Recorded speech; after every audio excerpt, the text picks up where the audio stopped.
東平洲位於香港東北水域嘅大鵬灣，呢度嘅沉積岩係香港最年輕嘅岩石。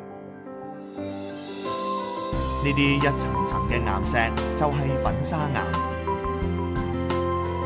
佢哋係喺大約5500萬年前嘅古近紀形成嘅。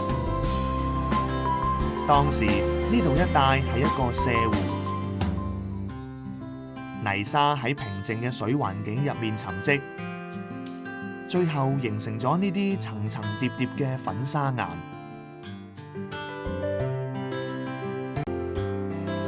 對於研究東平洲嘅沉積環境同岩石年齡有重要嘅意義。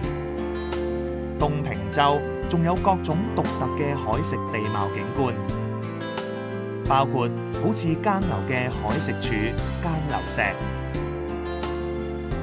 海蝕平台、雁過水、飛龍入水、龍落水。